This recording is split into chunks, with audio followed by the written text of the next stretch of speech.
Sublime Expiação, livro 2º, Passado de Sombras e Gravames. 1.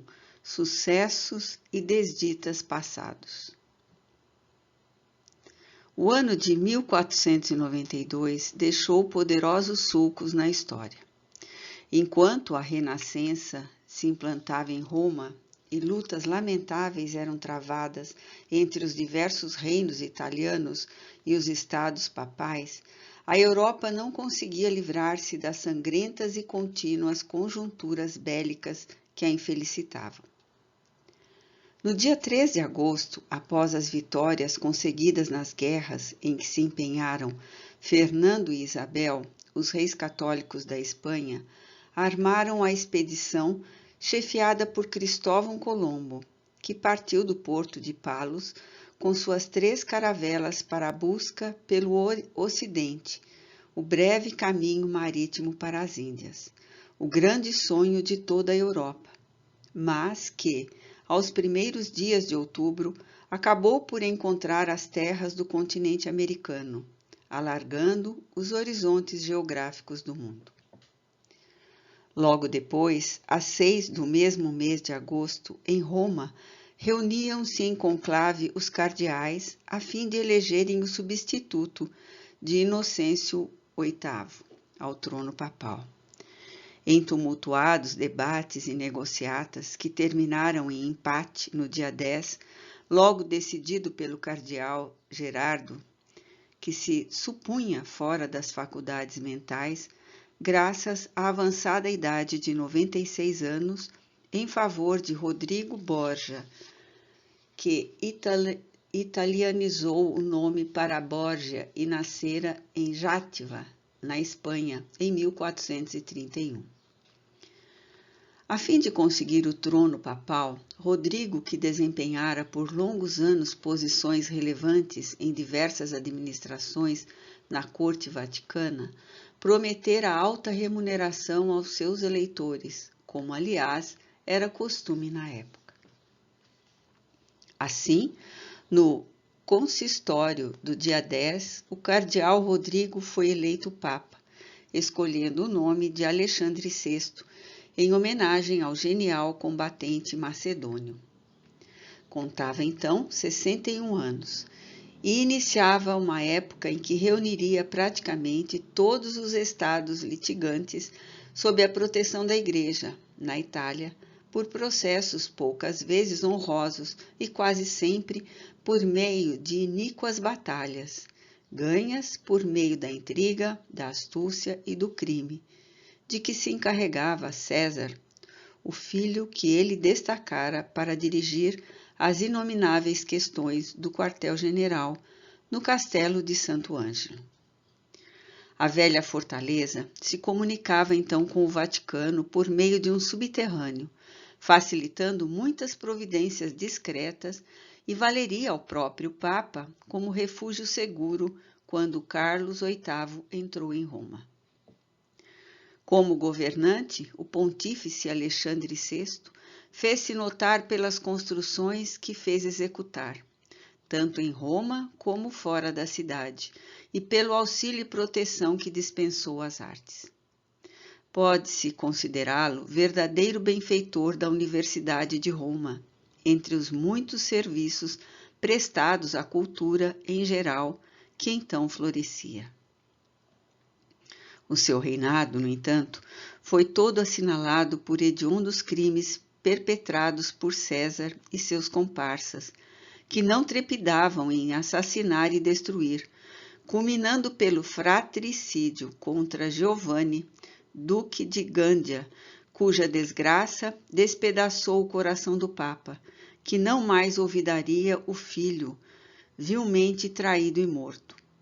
Contava César, então, 22 anos e era cardeal, há quase um lustro, dedicando-se logo depois à carreira das armas, que o levaria a glórias contínuas e poder inigualável na Itália, como também a ruína e a prisão, com expulsão posteriormente para a Espanha após a morte do Papa. Conseguindo a fuga por meio da interferência da esposa junto ao irmão, o rei de Navarra viria a falecer vítima de golpe mortal em infamante batalha, na qual foi abandonado pelos parcos combatentes mercenários pertencentes ao exército do cunhado. Nos tumultuados dias de junho de 1498, quando foi assinado o contrato de casamento entre Alexandre VI e Frederico, rei de Nápoles, para Lucrécia e Dom Alfonso de Aragão, o jovem duque de Bisséglia, que então contava apenas 16 anos, se fez acompanhar de imponente séquito a fim de viver em Roma. Naquele agitado período, Nápoles estava sob a mira do rei da França, que ambicionava dominá-la, enquanto César partia com destino a este último país, objetivando encontrar uma noiva, em consonância com as negociações do Papa com o rei. A fim de agradar ao rei francês, Alexandre assinou uma lamentável aliança com Luís XII, concedendo-lhe divórcio e conseguindo para César o ducado de Valentinois, fazendo sentir, desse modo, ao herdeiro da coroa napolitana que sua vida estava em constante perigo. Os jovens nubentes, porém, conseguiram amar-se, sem, no entanto, poderem fruir a felicidade que almejavam, graças às nefandas injunções políticas que o cercavam. Sua pequena corte se caracterizava por jovens audazes e sonhadores, amantes igualmente do prazer e das armas, como eles próprios no período juvenil. Dom Alfonso, que era filho bastardo de Alfonso II, possuía caráter forte e era patriota apaixonado. Afeiçoara-se por um gentil tocador de alaúde, cujas canções o acalmavam nas crises de cólera e nervosismo em que imergia com frequência.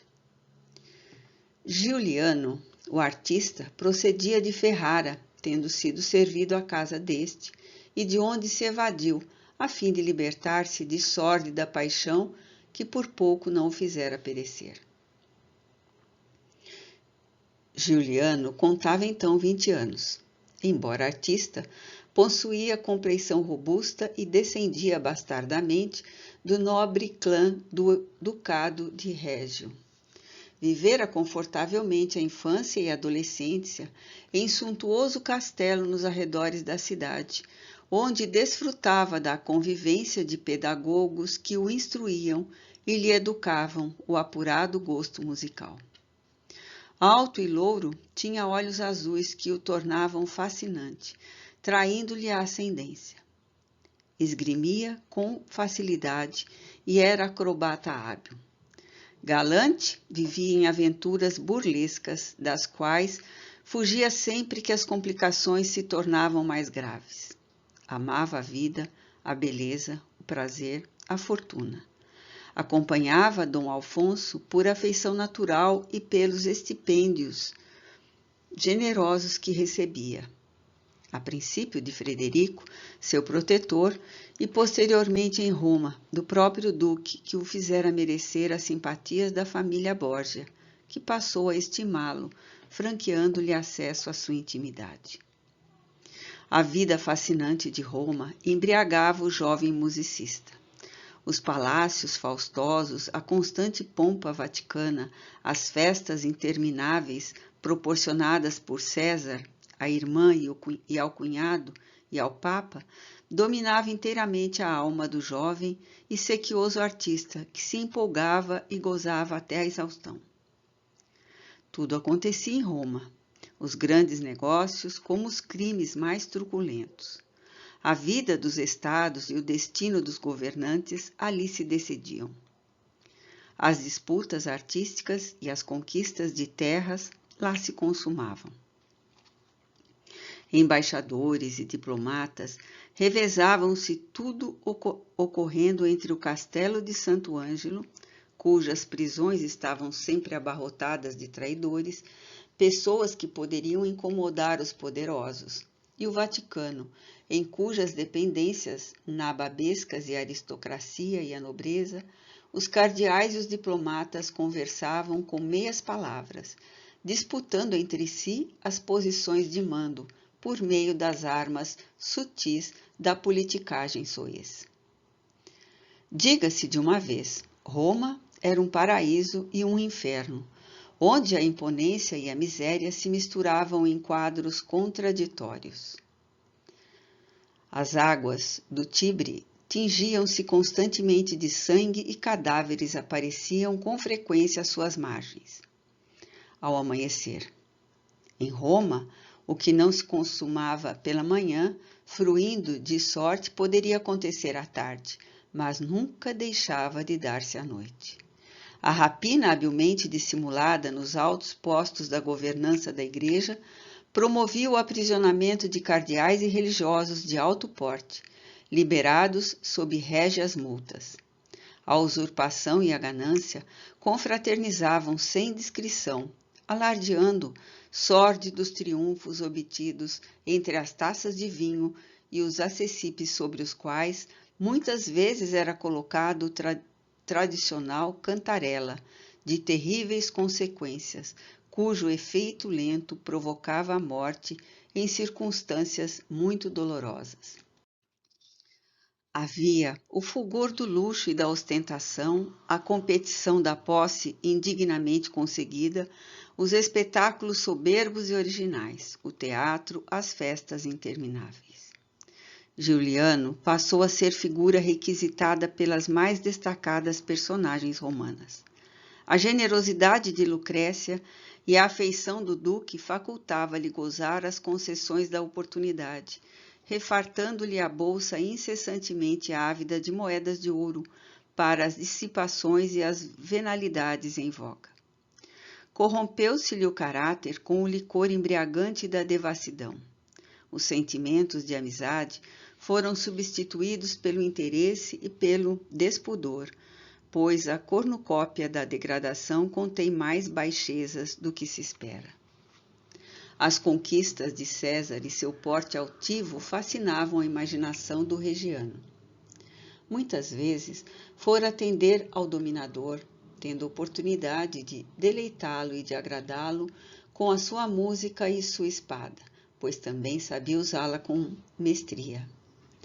Quando o cardeal partiu para negociar com Luís II, Giuliano só não o seguiu para não cair em desgraça aos olhos do amo, que já passava a detestar o cunhado que, por circunstâncias pretéritas, o odiava.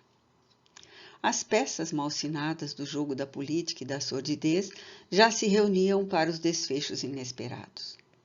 Compreendendo que o perigo a cercá-lo era crescente, o duque de Bisceglie abandonou Roma, não sem antes atritar-se vigorosamente com o pupilo que trouxera na condição de amigo e servidor. Giuliano, já então dominado pela opulência e pelas permissividades morais da cidade, resolveu ficar e ofereceu seus serviços de espadachim e de instrumentista a César, que dele se utilizou conforme as circunstâncias.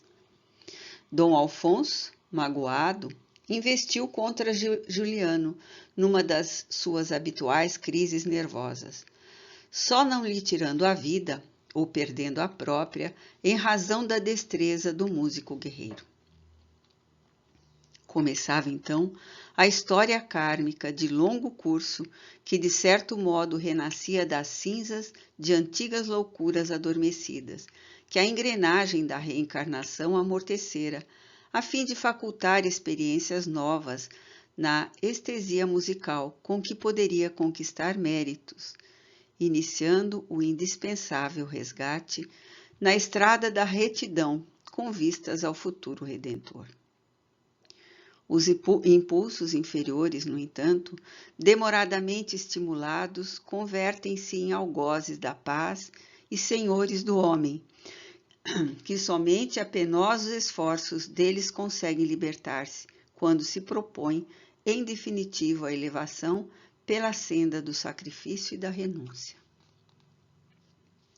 A lamentável discussão e o infeliz abandono do benfeitor abriram a Giuliano as portas da alucinação, ativada pela ingratidão para com o amigo. Dir-se-á que eram comuns tais reações. Sem dúvida, no entanto, em todos os círculos da vida humana, em qualquer tempo, floresceram os elevados ideais do amor e as virtudes jamais deixaram de recender os sutis aromas da honradez e da nobreza. Preciosa conquista, amizade é o pólen do amor, a medrar onde quer que as flores do sentimento desabrochem na árvore generosa da dignidade humana, quando, porém, se afrouxam os liames da fraternidade, periclitam os valores espirituais do ser.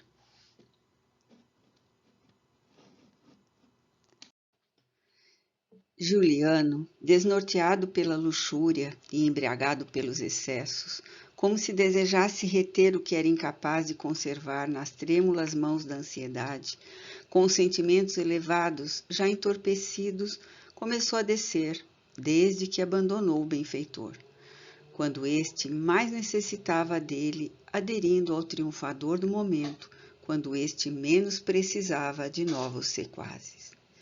Conjeturava que, de alguma sorte, o duque provinha do mesmo clã do seu primo irmão, Afonso de Ferrara, cuja família se notabilizava pelas crueldades, não maiores do que as perpetradas pelo próprio César, e de cujo ducado se evadira, ambicionando o que ora lhe chegava às mãos. É certo que lamentava o incidente com o jovem, a quem aprendera a estimar. Receava, porém, que a convivência ao lado da atraente Lucrécia ou junto às suas damas de companhia terminaria por criar-lhe embaraços ainda mais graves, considerando a lubricidade que o esfogueava incessantemente. Sentia-se vítima de si mesmo e não parava de reflexionar, esquecido de que a sofreguidão leva quem lhe sofre o cerco a esgotar suas últimas reservas de energia. Assim, quando o jovem duque buscava segurança e refúgio em Genazzano, fugindo de Roma, Lucrécia era enviada pelo pai a Spoleto, nomeada regente, a fim de diminuir-lhe o golpe sofrido com a deserção do marido e as ameaças do irmão. Juliano, pouco a pouco, se transformou em favorito de César, acompanhando-o nas lutas e animando as festas bizarras após cada vitória. Com os triunfos sucessivos alcançados pelo ex-cardeal Borgia, agora duque de Valentinóis, contra os inimigos da Igreja, os audaciosos romanhos, cujos domínios passaram a estados papais sob a administração de Alexandre VI. O castelo de Santo Ângelo excedia em gala a que teve em todos os períodos anteriores da sua longa história. Simultaneamente, os cárceres transbordavam de vítimas habilmente colhidas pelas redes da espionagem e da intriga. Qualquer denúncia na corte espanhola, como era apelidada pelos romanos, merecia prêmio, e não obstante, o apoio popular de que a Casa Borgia desfrutava nas terras conquistadas, o ódio dos cardeais aumentava progressivamente, enquanto as malas diplomáticas prosseguiam no nefando correio da hipocrisia e da dissimulação, ocultando muitos propósitos inferiores de embaixadores acreditados junto ao Vaticano. A vitória nunca descansava a palma junto à armadura do triunfador, pois logo surgiam novos pretendentes ao poder e o sangue voltava a jorrar, até nova pausa preparatória de futuras batalhas. Retornando de Spoleto, onde Dom Alfonso se unira à esposa, os jovens duques, garantidos pelo Papa quanto à segurança de suas vidas, em face da aliança com os franceses, o séquito da princesa estava enriquecido por belas moçoilas, cujas famílias foram agraciadas com mercês pela regente, que deixara marcas de generosidade e tato financeiro nos negócios públicos do feudo. Recebidos regiamente no castelo de Santo Ângelo, após o nascimento do filho, Rodrigo de Aragão, que deveria ser apresentado oficialmente à corte, ao Papa, e ao colégio cardinalício, Giuliano foi destacado para dirigir os músicos durante o banquete festivo. Solando mais de uma vez, excedeu-se a si próprio em lânguidas melodias embriagadoras e sensuais. O alaúde, magicamente tangido, conseguia fazer esquecer a crueza do inverno naquele dezembro, somente esquecido pelo fragor das incessantes lutas dos diversos burgos italianos e pelas fogueiras espalhadas pelas diversas áreas da suntuosa fortaleza. Enquanto o vinho capitoso escorria abundante e as danças enleantes tentavam fazer os convivas de tudo esquecer, Giuliano sentiu-se estremecer ante a beleza deslumbradora de Grazia, a recente favorita da princesa. Morena e esguia, a cabeleira negra, basta e salpicada de pequenas gemas que fulguravam aos lampejos dos archotes, o colo quase à mostra, realçado pelo corpete de veludo a alongar-se em vestido de brocado, reluzente, os lábios sensuais, olhos grandes e negros, emoldurados por cílios alongados, parecia uma ragaça caída dos céus e não tocada. Traía superioridade ensopitada e apresentava ar arrebatado, parecendo portadora de temperamento apaixonado com que se tornava um fruto cobiçado para o músico atormentado. Ao primeiro ensejo, numa pausa entre a longa refeição e o baile, Giuliano se acercou maneiroso e não pôde furtar-se ao deslumbramento. Deidade, falou arrebatado. Aqui tendes o servo apaixonado que deposita aos vossos pés a vida inútil. Estava emocionado, quase impossibilitado de falar. Para que desejo uma vida inútil? Repostou sombeteira a menina mulher. Sois uma deusa descida à terra ou um anjo corporificado em mulher? Nem deusa nem anjo, uma mulher que aspira ao paraíso sem abandonar a terra. Pois dizei o que desejais e eu vô-lo darei. Não possuís mais do que um alaúde e uma espada, se muito tendes. Que podeis ofertar a quem aspira a um diadema de princesa ou uma coroa de rainha?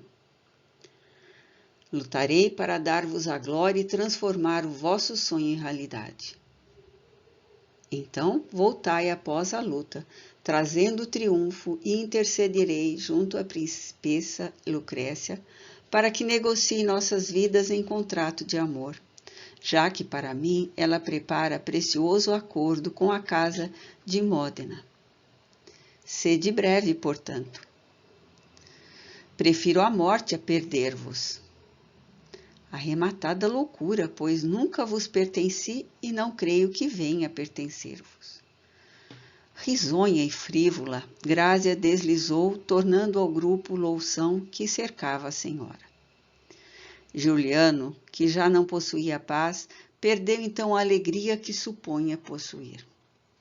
Esforçando-se por continuar folgazão no baile interminável, a recusa habilmente colocada por Grazia desnorteou-o. Acostumado à viciação, duvidava da honra de todos e, acicatado pela lubricidade, não compreendia por que domá-la. Ruminando ira e vaidade ferida, prometeu-se que a jovem haveria de pertencer-lhe a qualquer custo. Dom Alfonso, que o detestava desde o dia da deserção, percebeu-lhe interesse pela jovem da Úmbria e sentiu que a hora do desforço lhe chegava, promissora e desejada. O ódio recalcado e o despeito vitalizado aguardavam um momento próprio e de transformarem na irrequieta faísca fomentadora do incêndio voraz da vingança. Não pudera alcançá-lo ainda, considerando que César lhe dispensava particular predileção e se ufanava de havê-lo tomado ao cunhado. Todavia, resmungava, ninguém perde por esperar a hora que agora lhe surgia generosa. Alcançando o fâmulo, atingiria também o inalcançável senhor.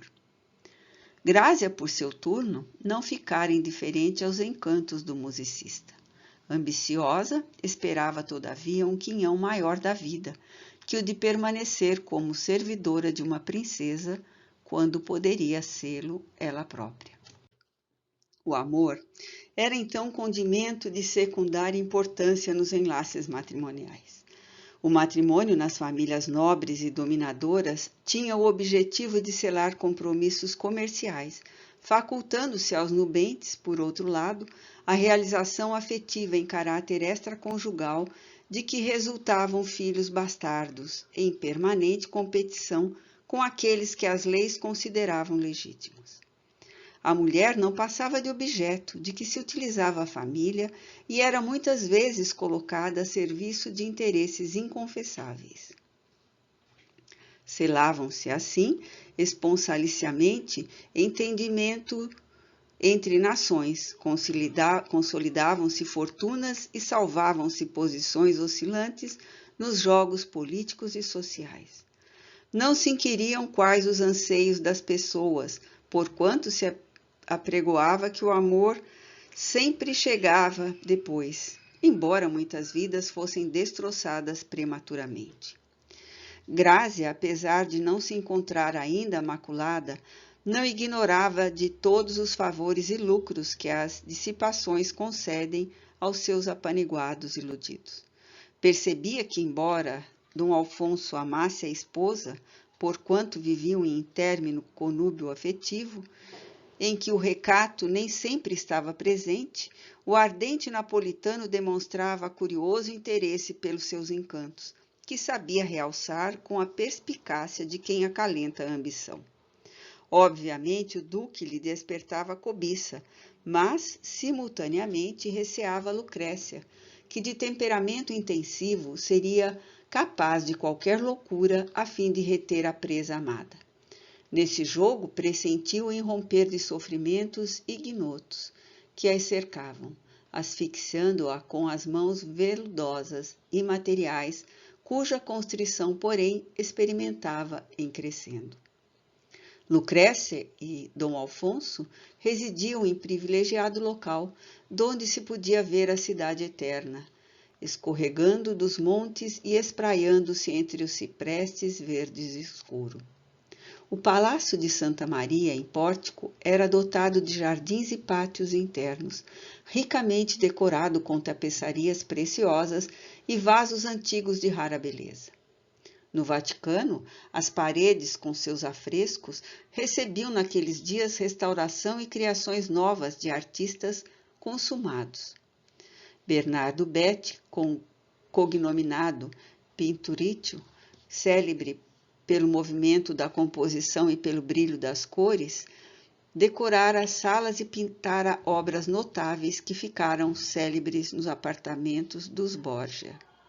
Leonardo da Vinci se encontrava a serviço do Papa e o soldo de César, contribuindo com seus engenhos para a arte da guerra, que teriam facilitado ao Duque de Valentinois importantes vitórias sobre os inimigos do Papa e da Igreja. Protegendo as artes, a literatura e a cultura em geral, Alexandre VI conseguira atrair a Roma artistas de várias procedências e de diversos ducados italianos, que desejavam ter seus dotes financiados de modo a se dedicarem ao culto da beleza e do prazer. A cidade se embelezava. O mármore era lavrado em oficinas espalhadas em muitos pontos, enquanto o poder temporal da igreja ultrapassava o de muitos reis terrenos. O Tibre, preguiçoso, prateado, parecia observar silenciosamente o novo surto de grandeza que esplendia, enquanto dos charcos próximos os miasmas traziam a malária insidiosa e devastadora em cada verão, dizimando a população romana. No dia imediato à apresentação do príncipe Rodrigo de Aragão à nobreza e aos prelados, sob a bênção do Papa, Dom Alfonso convocou Grácia ao seu gabinete particular e falou-lhe sem rebuços quanto ao cerco de que ela fora objeto por parte de Giuliano. Censurou-lhe o comportamento, ademoestando-a gravemente quanto à leviandade de acalentar quaisquer esperanças afetivas junto ao detestado estrangeiro. Sem ouvi-la sequer, não pôde dominar o próprio desequilíbrio, asseverando que ele e a senhora lhe reservavam regular dote, consorciando oportunamente com alguém que lhe pudesse valorizar a beleza e assegurar-lhe o futuro. Acometido por constantes crises nervosas, Dom Alfonso, esfogueado ante a jovem sedutora, que o fitava surpresa e sensual, tomou-a de inopino e confessou-lhe a paixão que desde de algum tempo a senhoreava, parecendo agora arrebentar as amarras da contenção e da reserva, sufocando-a com carícias imprudentes. Já disse que a mulher era quase sempre alvo dos interesses subalternos do homem. Houve mesmo tempo e lugares em que os senhores tinham o direito de posse inicial sobre as suas súditas. Espiaçado pelo ciúme ante a competição que parecia revoltá-lo, face à cobiça do moço musicista, não pôde refrear os sentimentos inferiores que lhe martelavam o cérebro aturdido, e não fosse a habilidade e a destreza da jovem Úmbria, ali mesmo a teria conspurcado.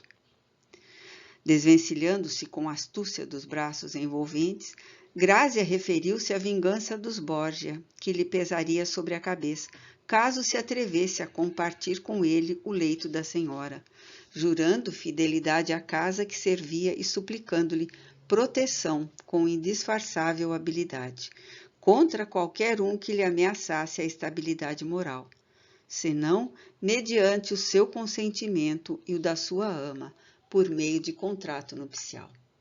Informou-lhe que, embora o imenso respeito e a gratidão que nutria por ele, era também mulher, o que representava pesada cruz, afligindo-a manter os lábios cerrados e os ouvidos fechados àquela voz que lhe parecia música de esperança, vendo-se obrigada a acompanhar a felicidade de outra, renunciando ao prazer de abandonar-se às próprias emoções. Olhos injetados, abrasado, o duque pareceu acalmar-se, segurou-lhe as mãos, acariciou-lhe a cabeleira basta e encostou-lhe ao tórax másculo. Se me amas, propôs então ainda excitado, que te impede declará-lo e ser feliz se o sentimento é recíproco? Além disso, quando nos surgir alguém em condições, contratarei o teu matrimônio e tudo estará regularizado.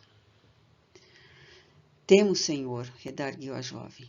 Respeito a senhora que me destaca de forma especial.